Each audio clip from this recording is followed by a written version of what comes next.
Hey, it's my last Sunday getting to talk about Jesus according to the book of John. I mean, I'm sure we'll jump into that again in the future, but have you gotten something good out of the book of John in last 7 weeks? It's good. I want to end today with a message called Making Room for Miracles. And I want to talk about what Jesus does when it comes to doing miracles in our life. And how many of you have ever seen a real-life miracle? Would you put your hand up? How many of you want to see a real-life miracle? Put your hand up. Okay, can I just say this? That when it comes to miracles, Jesus had some very important things to say about it. Yeah. And he does miracles still, even today. And he doesn't do whatever we want. He does what he wants, but he does miracles for people. Yeah. And it's more important that we follow and have a passion for the miracle maker than the miracles, right? Yeah. We've got to have a passion for who Jesus is. But I want to dive into this topic today. And at the very end of John's gospel, the book that John wrote, the story of Jesus that he captured, he kind of gets to the last two chapters and the last little bit of his story, and he says something very interesting in chapter 20 as he's kind of reflecting on all that Jesus has done. He says, the disciples saw Jesus do many other miraculous signs in addition to the ones that were recorded in this book. But these ones are written so that you could continue to believe that Jesus is the Messiah, the Son of God, and that by believing in him, you'll have life by the power of his name. The point of the miracles, according to John, was that you would believe in Jesus. Are y'all with me on this? So it's not just, hey, look at all the cool stuff Jesus can do, like it's party tricks, right? And it's gimmicks, and he's, doing magic tricks or something. No, the point is that you could believe in Jesus. Yes. And that is why Jesus did things. He wanted to restore humanity, but he wanted people to believe. I want to just tell you, to build your faith a little bit today, that God has done some miracles at New Vintage Church, and sometimes people are unaware. You miss a service, you're out of town, or something happens at the night service or at the 11 a.m., and come on, the 9 a.m. service, you guys are the best people in the whole church, though. Am I right about that? Yeah. People are like, glory. Yeah, all right. But here's some things that happened. A couple years ago, I keep track when I find a real miracle. I've got a notes app on my phone, and on August 29th, 2014, a young man who was in the military was transferred out. His name's Pierce. He was here. We prayed for his shoulder, and what happened is he came and reported to me on August 29th of 2014. He says, hey, I don't think I ever told you, but you felt like God was saying that God was going to heal shoulders in that service, and you prayed for shoulders specifically. He goes, I left and my shoulder was better. He goes, I never told you. It was I couldn't remember this. He goes, it was about 9 months ago. And I go, is your shoulder still healed, no problems? And he said, yeah, Jesus touched it. I was like, well, of course he did. All right. Matt Ailes, a man who's been on our worship teams. We prayed for his knee that was out on February 2015 during a prayer and worship night, and God instantaneously healed his knee. These are people that go to our church. These are not stories about Africa or Europe or somewhere else. Come on, they're right here. Ian Gonzalez, one of our fine Southridge athletes, his elbow got healed when we prayed for it in March of 2016. So he was like, man, God, I really want to play baseball, and I need you to heal my elbow. And we prayed for him, and God healed his elbow miraculously, instantaneously. I don't know how that happens, but it happens. And here's the deal. God still does miracles. He does miracles of healing. He does miracle provision for people. The biggest miracle he does, and I'm not making this up to make it all theologically balanced, but when he changes somebody's life and he actually gets inside your heart and begins to redo your life, that's a miracle. Come on. My friend Eric, some of you know, he was on the streets on drugs and just had a really messed up. And it was true. Comes walking into church. God touches him. He goes and does some time he's got to do, gets back out, comes to church. His life had been transformed, and he's just full of life, witnessing for Jesus everywhere. No drugs, no alcohol. His life is on track. Come on, when God touches your life, everything changes. God still does miracles. Does it in this church. He does it in this city. He does it in this year. And I love that God's a miracle worker. I'm going to read through 3 stories of miracles in the Bible and pull out some things, because I think to make room for miracles in our life, you can't just, like when you're in your desperate hour, just all of a sudden, shoot a bow and arrow prayer up if you haven't been praying ever. And now God can certainly answer a desperate prayer, but is it possible that maybe in our lives we could make some room? Come on, ladies, when you're pregnant, I understand this. When we're pregnant, ladies, you all with me? I'm just trying to relate to you. When we are pregnant and when you're pregnant, is that better? Okay. You begin to do, I think it's a social phenomenon called nesting, right? And you make room for what you know is coming. I think in our life we can make room for the miraculous to happen. Yes. All right? So here we go. John chapter 9. I'm going to read an entire chapter of the Bible to you and with you today. And it's really long, but it's not boring because it's the Bible. And also there's so much good stuff. And it'd be better if I talked less and the Bible talked more sometimes. So we're going to try that today. Here we go. John chapter 9. As Jesus was walking along, he saw a man who had been blind from birth. Rabbi, the disciples asked him, why was this man born blind? Was it because of his own sins or his parents' sins? Now you need to know as we read through this chapter, you're going to see this theme come up because people believed in that day that if somebody had an illness, a sickness, a deformity, it was because of some sin in their life. Now can I tell you that if certain sins can actually affect your life, for sure. But sometimes just things happen in life. It's just not fair, it's unexplainable, but it's not always because somebody sinned. And I'll tell you what, when you live a little bit of life and you get a hard time and you go through something and you did your best and you go, God, I didn't sin, but still I got sick. Still this happened. Then you have a little bit of compassion for somebody who's dealing with a life-altering issue.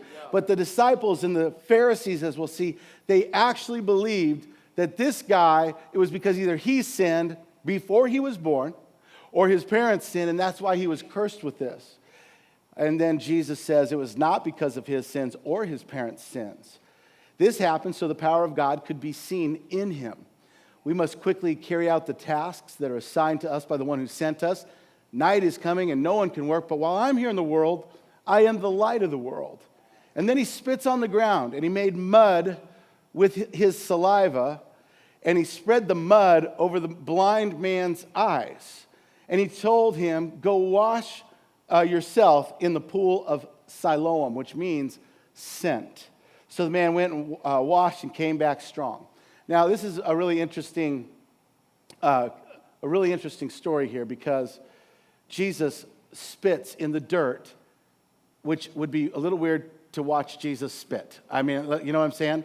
And then he picks it up and he rubs it together. And then like a 3-year-old, he's like, yeah, and rubs it on the blind man's face, okay? Now, let me just tell you a little bit of a version I have, Matt Molt's story real quick here. Just interrupt the Bible for a second. You all okay? Yeah. So when I was a youth pastor in Vancouver, Washington, we had a bunch of kids come into our youth group, and we had some pretty weird ones come in, right? You guys remember? And I got some of my old youth group here today. And they're fairly normal over here. But we had some pretty odd ones, and there was a gal who came in, and she just did not have any personal hygiene, and there was just smells and interesting noises and things happened around this woman all the time. Can I just say it like that? And here's the thing, is that she always wanted to give me a handshake. I'm a little bit of a germaphobe in my own world. Is anybody else like me, kind of normal? All right, good, thank you. So I'm a little bit that way. So this girl had borrowed a pin of mine, and we were doing sign-ups for a camp or something, and I go at the end of the service, I said, hey, Jamie, I need my pin back. And she goes, oh, okay, and she turns around, and she'd been chewing on it, and she hands me the pen.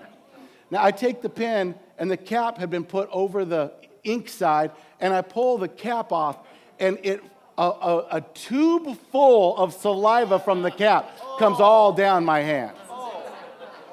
And I almost vomited, I'm in the middle of youth ministry trying to help people find Jesus, and I'm thinking, and I had to go wash my hands and sanitize, and and so when I think about Jesus going, does anybody have a pen cap? Got a blind guy, and I'm thinking, this is an odd, interesting thing, and I don't know why Jesus did that exactly, but he did. And what I love about this part of the story so far is that Jesus sends the man.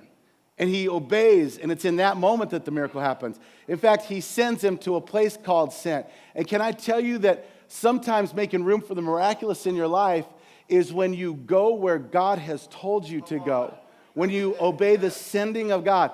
sometimes in the silliest of things. Sometimes God will direct you.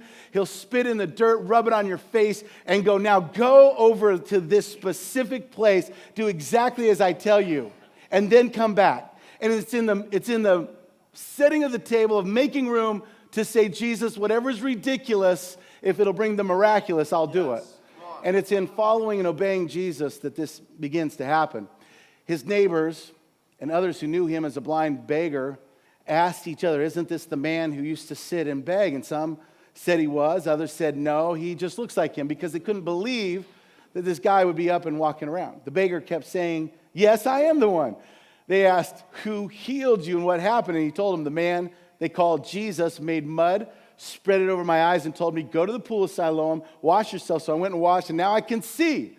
Now, I thought that it would be really cool, because there's a famous thing that we did in junior high called a wet willy, where you put saliva on your finger. And so we're going to call this a juicy Jesus, all right? So he says he did a juicy Jesus on me, and okay, thank you. Verse 12, where is he now, they asked. I don't know, he replied. But then they took the man who had been blind to the Pharisees, the religious leaders, people who thought they had all access to God, and anything that was related to God had to go through them. They take the blind man to these Pharisees, because it was on the Sabbath day that Jesus had made the mud and healed him. And the Pharisees asked the man all about it, so he told them, he put the mud over my eyes, and then I washed, and I could see. Some of the Pharisees said, this man Jesus is not from God, for he is working on the Sabbath. Now listen, miracles are a dividing line. When God begins to change your life, whether it's an internal miracle, an external miracle, it's always a dividing line. And you're going to have people tell you, no, I do not believe that could have happened in your life. I know your past. I know who you are.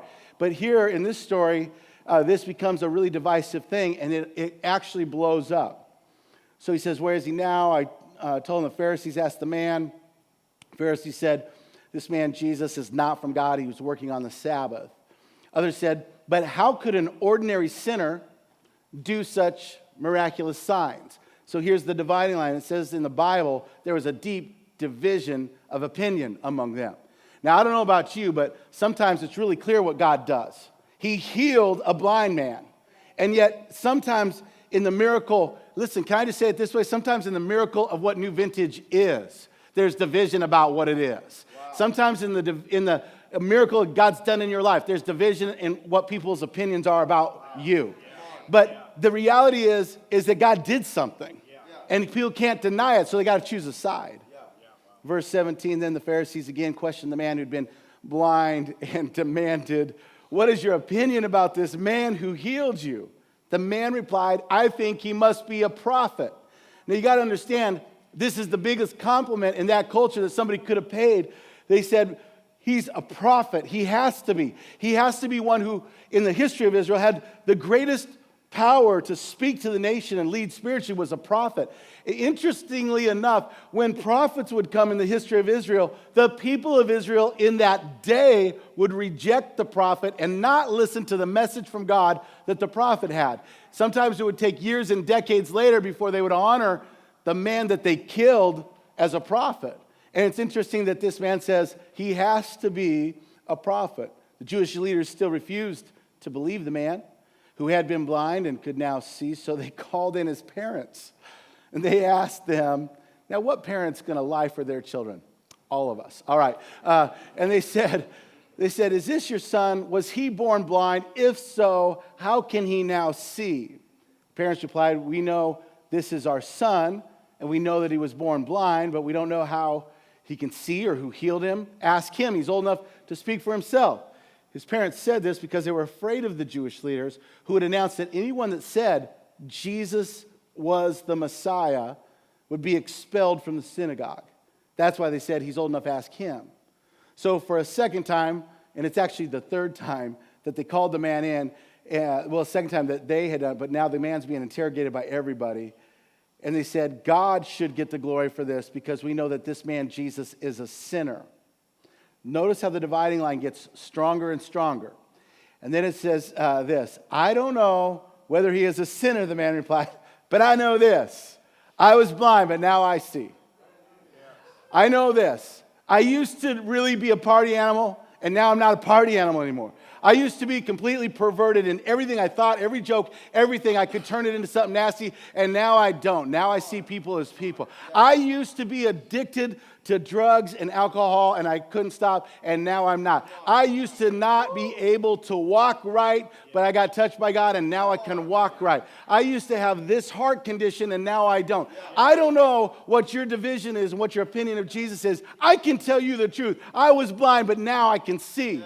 And at some point, it was not just the clarity of what he was saying, but he was almost, I think this guy grew up with a little attitude, living on the streets, having to beg for a living. And he's like, can you not tell what's going on? I can see. Can we make a big deal about that? And instead, they're asking him about everything else that's not important. They ramp up the rhetoric, and they call Jesus a sinner. Well, but what did he do? How did he heal you? Now, this is what's so cool. Is nobody would have ever thought, oh, here's the formula. You go and you spit into the dirt, you make a Jesus juicy, and you put it on somebody's face. Like, who's going to repeat that, right? And so it doesn't even matter, but because the Pharisees could not have, God's power wasn't working in their lives. And it was with Jesus, and they wanted to know, how did he do that? How did he do that? Look, the man exclaimed, I told you once, didn't you listen? Why do you want to hear it again? Do you want to become his disciples too? And then they cursed him, which you're not supposed to curse if you're a Pharisee, but oh well. And they cursed him, you are his disciple, and we are disciples of Moses. We know that God spoke to Moses, but we don't even know where this man comes from. Why, that's very strange, the man replied. Now, this is where he gets a little bit of his, chutzpah going. He says, he healed my eyes, and yet you don't know where he comes from?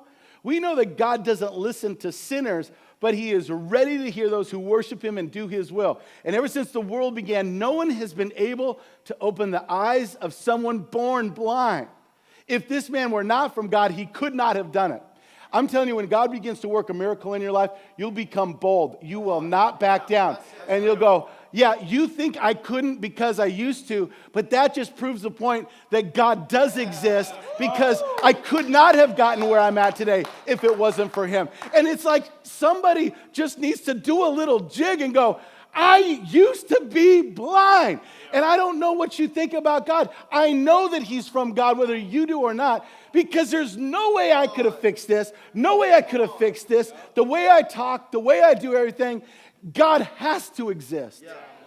He makes the best point of the whole chapter in this Bible.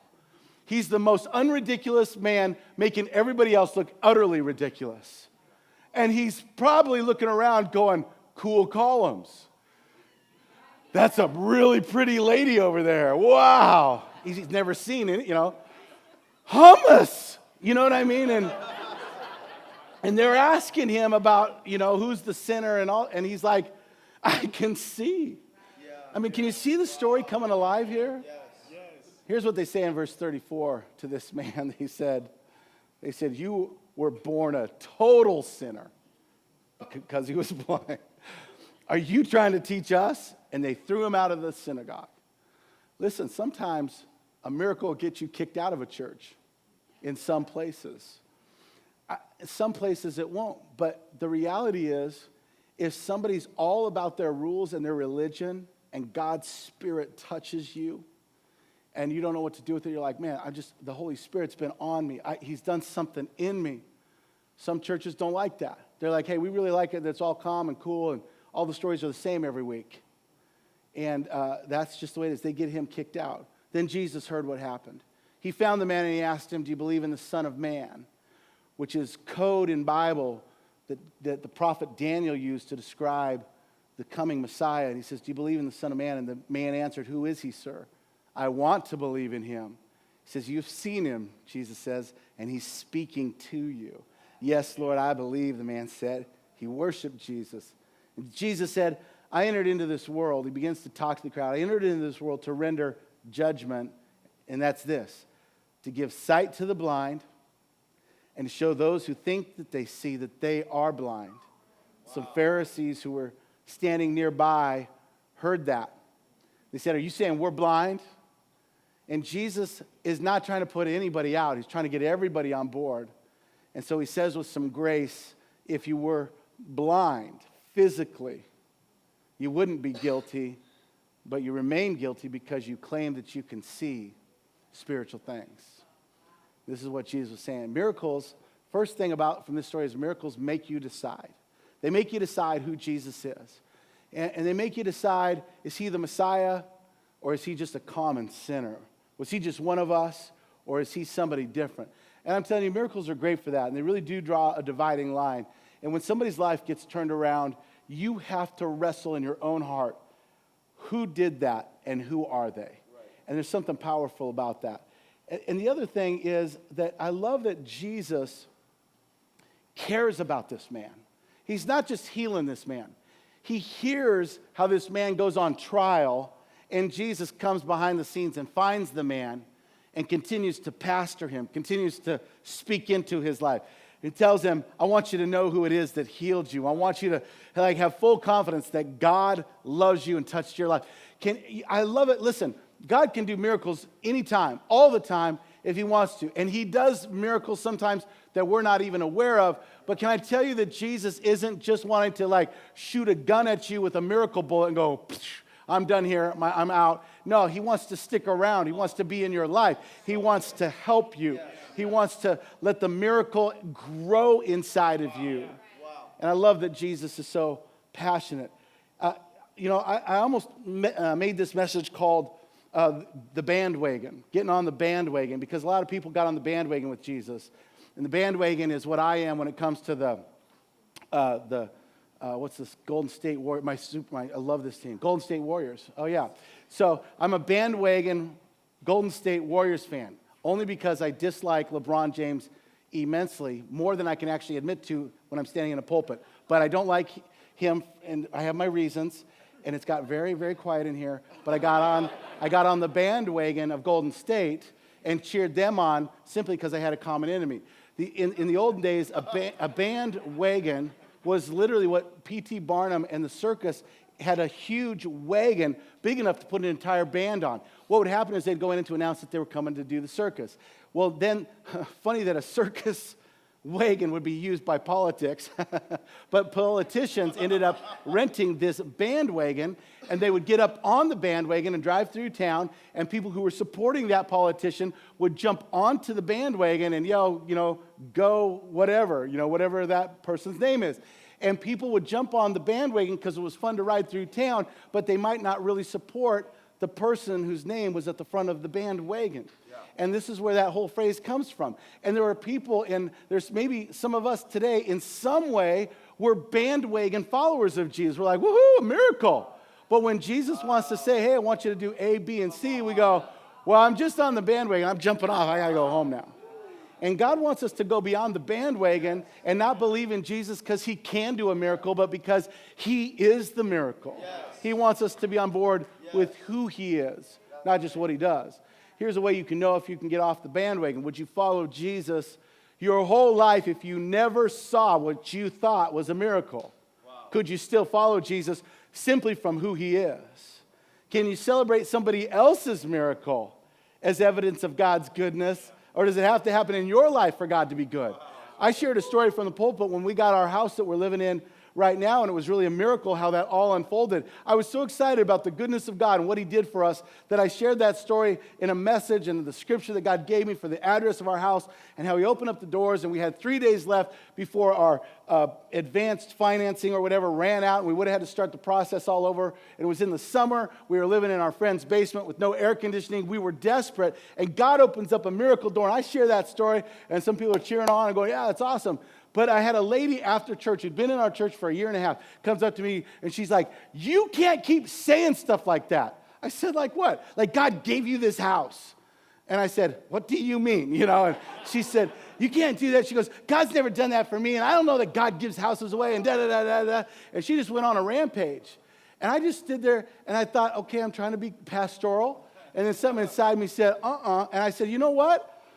I said, guess what? God did do that for me, and I'm not going to not tell that story. God's good, and he was good to my family. I don't know your situation, But God is not common. He is the Messiah. And I used to not have a house, but now I have a house. Wow.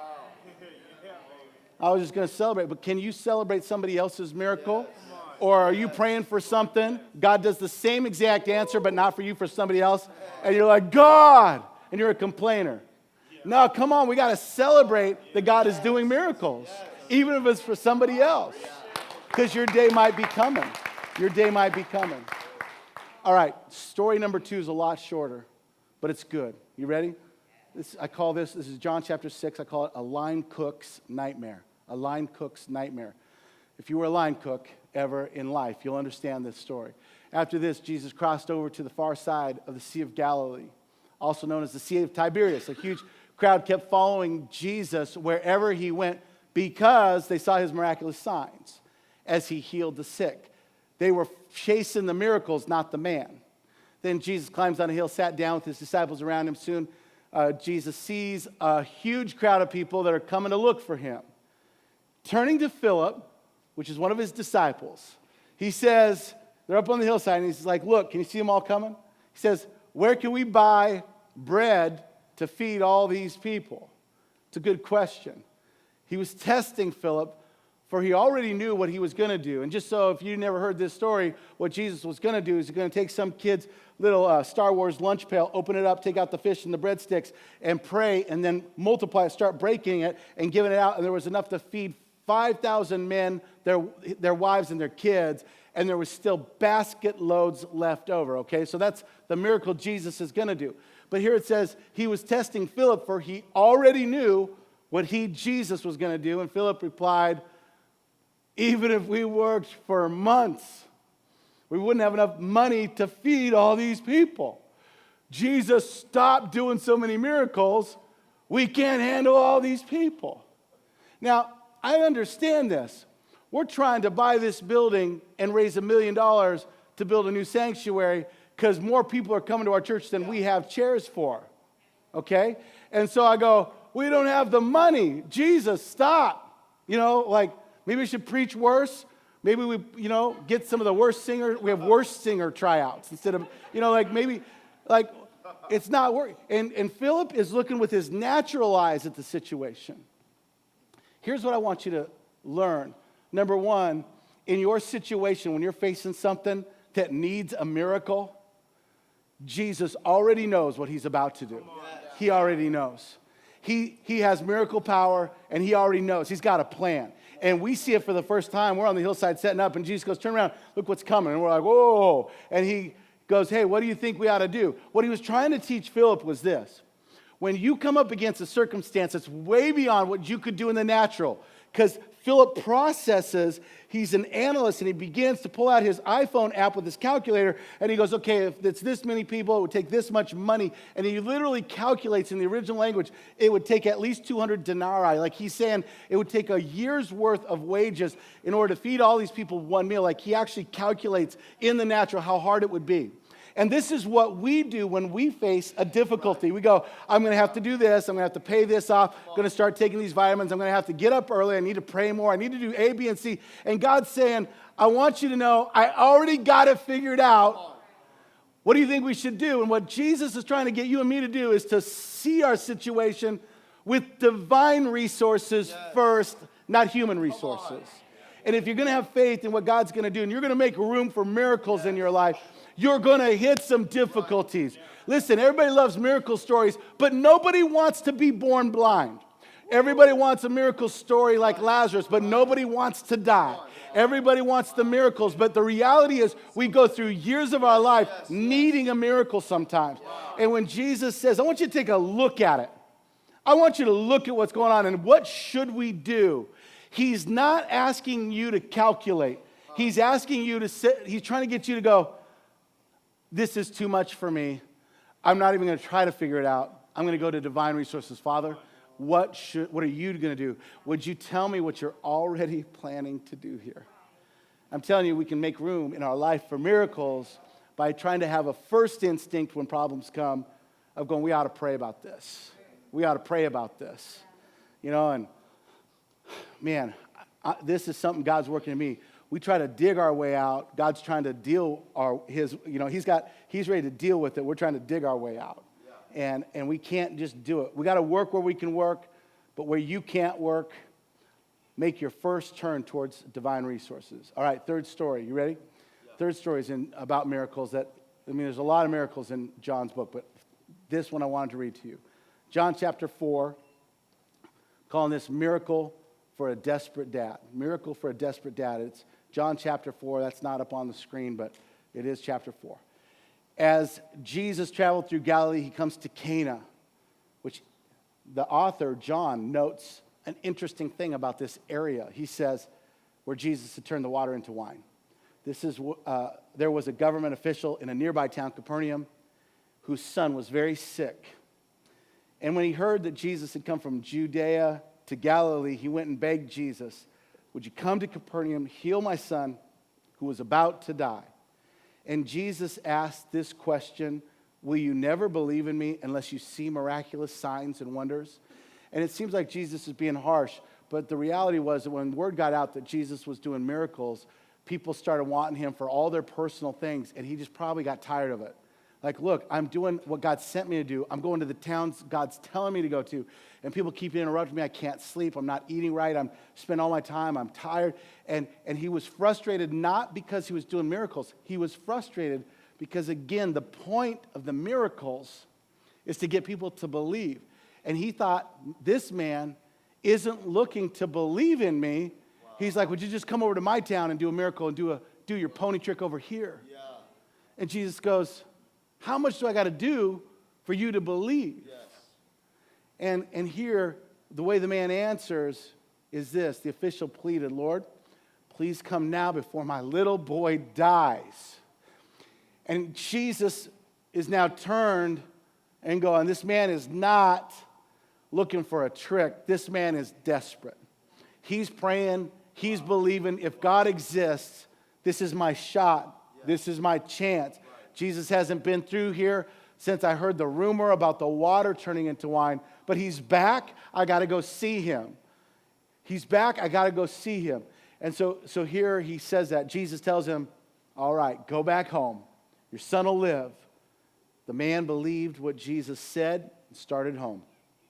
While the man was on his way home, some of the servants met him with the news that his son was alive and well. And he asked when the boy had begun to get better. And they replied, it was yesterday afternoon, about 1 o'clock, the fever suddenly disappeared, oddly enough. Then the father realized that was the exact very time that Jesus had told him, your son will live. And he and his entire household believed in Jesus. This was the second miraculous sign Jesus did in Galilee after coming from Judea. And here's what I want us to learn, how we can make room in our life for the miraculous. The compassion of Jesus goes way beyond your location. Yeah. Listen, when God cares about something and he chooses, it doesn't matter where you are. It doesn't matter where you live right now, where you grew up. None of the circumstances of your life matter when the compassion of God is turned towards you. When he catches your desperate faith prayer, nothing else matters. And here's a great thing too. What's so interesting about Jesus is that Jesus keeps blowing people's time schedules out of the water. Like he says, I want you to go back home. He doesn't even go there. He just says, go back home, your son's well. The man has enough faith to go where Jesus says, checks his Apple Watch as he's going home. How long is it going to take me? Gets there the next day, and it's 24 hours. He's like mind blown. Time was always never an issue to Jesus. For instance, there's one story in the book of John where it says that Jesus is walking on the water, which is trippy enough. But what's really trippy is that when Jesus gets into the boat, it says that instantly they were at the other side of the lake. Like, that would be a cool ride to ride on, you know? I mean, I can't wait for the new Star Wars thing to open at Disneyland in 2019, probably March. Not that I care, but that would be awesome. But I'd love to have Jesus get in my boat and get there. And the reality is that sometimes Jesus will get in the boat of your life and you'll get to your destination like that because he's a miracle worker and time doesn't exist for him.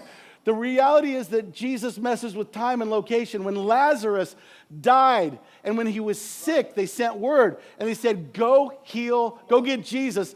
Lazarus, one of your friends, is sick and he could die. You know what Jesus said? He's sitting there playing NBA 2K17, and he's just like, "No, I got to win the championship." And then we're gonna watch all the seasons of Sons of Anarchy. We're just gonna be, I don't need to go right now, or whatever. And Jesus, they're like, Lazarus is dying. He's sick. Jesus waits 2 full days. Finally, the disciples say, Jesus, they said it was serious. We got to go. They get up. The whole posse goes to where Lazarus, and now he's been dead. And it takes him long enough to walk that he's been dead for 4 days. And they're complaining, if only you would have been here at this time. And he says, I'm glad I didn't leave my NBA 2K17 to come, because now you're going to really believe that God exists and that I am who, and he was saying, I want to get you to a spot where you believe in me, not for what I can do, but who I am, who sent me, and what I'm saying is true. And you got to get the Holy Spirit in your heart to flow out like a river. You got to come to me as the light of the world. You got to come to me as the one who can, who helped make this planet. You got to have a passion for who I am and to know God. And then in that, time won't matter. Listen, God can resurrect anything in your life. He can fix anything. He can get in the boat and get you there right now. Because time and place don't matter to Jesus. He doesn't care. And we have prayer, we put out what Christians know as a fleece. If you'll do it by this time, by this place. And we think that's faith. Can I just tell you that God just doesn't care about your fleece? He just cares about you. Man, Jesus is the point. Here's the thing. I'm going to end with this today. To make room in our lives, just to kind of recap, miracles make you decide who Jesus is, and ultimately then who we are, number one. Number two, work where you can work, but where you can't make it work, your first turn has to be to divine resources. And where you live isn't the problem, what you believe is the problem sometimes. And so we got to get what we believe about Jesus right. And Jesus satisfies. The miracle worker is better than the miracles. I'd rather hang out with Jesus my whole life and never have him do a miracle for me, but just be with Jesus than that. And then let me just end with these stories. In my little thing about miracles that God's done in my life, I wrote down that my friend Andy Elliott, his shoulder had gotten injured, and I prayed with him, and Jesus healed his shoulder instantly. Now, I've had a thing, like sometimes, I don't know, I think I shoot about like 7% of my prayers God answers for miracles. So if you're like, oh, Pastor, come pray for me, I want you to know I'm a pretty low percentage shooter. But I pray a lot, so the overall net gains are good, right? But I've had good luck with shoulders and knees. Knees and shoulders, heads and toes, joints. So I prayed for his shoulder, it got healed. There was a man who was a church planter that came out of the same church we were. His name was Bert Galley. He was suffering from kidney stones, and he couldn't move around and get up to the prayer teams. He says, Pastor Matt, would you just pray for me? I prayed for him, and God healed his kidney stones. I don't know why he wouldn't do that for some of the rest of us. Come on, kidney stones are evil from the devil. Hello. But Bert Galley can tell you that when we prayed and asked Jesus, would you do a miracle, his kidney stones were disappeared. 2 girls that I prayed for with bone joint problems, I don't remember their names, but God healed them both instantly in one church service. There was a lady named Nancy Smith who had a neck injury that we prayed for, and God healed. There was a lady at our outreach in Vancouver named Veronica Minjares who was hemorrhaging blood and could not stop bleeding and said, I need a miracle. And 1 or 2 of our interns and myself, we prayed over this lady, and she calls back the next day and says, God miraculously healed me. And I remember on the phone hearing that and going, I don't believe it. She's like, no, it's true. I'm like, well, yes, I believe it. That's awesome, But I was just so like, come on. It's incredible. Nancy Meacham had asthma, and I prayed for her, and God healed her. One of my youth pastors, I saw at a conference named Rick Craker. His knee was out. And I said, Rick, have you had prayer for your knee? And he says, yeah, a lot of people in my church have prayed for it. I said, the weirdest thing is I just prayed for another guy whose knee got healed. Should I pray for you? He goes, please pray for my knee. Prayed for his knee. God healed his knee. Now, I don't understand it. I'm not the miracle worker. I'm just praying. But I want you to know something, that sometimes we miss miracles or we forget them because we're looking at our feet and just looking in the moment. I'm telling you, God does miracles all the time. And he can and he wants to. And we're going to end today praying for some miracles to take place right here. I don't want you to stand up unless you know specifically, God, I need a miracle in my life. I want you to stand up. If you know what the miracle is, you could write it in a sentence. If you go, I know I need a miracle, and this is what I need God to do, I want you to stand up, and we're going to pray for you where you're at.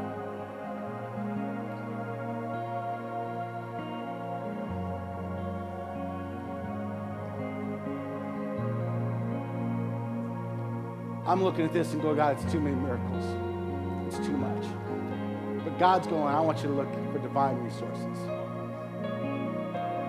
I want everybody, if you're a believer in here, to just pray and ask God to do a miracle for some of these people. I don't care what your habit is. You can pray out loud. You can point your hand towards them. Pray in Jesus' name and say, Jesus, would you do a miracle for these people? Whatever it is, and just begin to pray. So, Father, we come in your name. We thank you that you came, that you're a miracle-working God. Jesus, I thank you that you wanted everything to point back to you. And God, we set our hearts to believe in you today. We're asking you to do what we can't do. Divine intervention today. Lord, heal people. Broken hearts. I pray you'd heal knees and shoulders.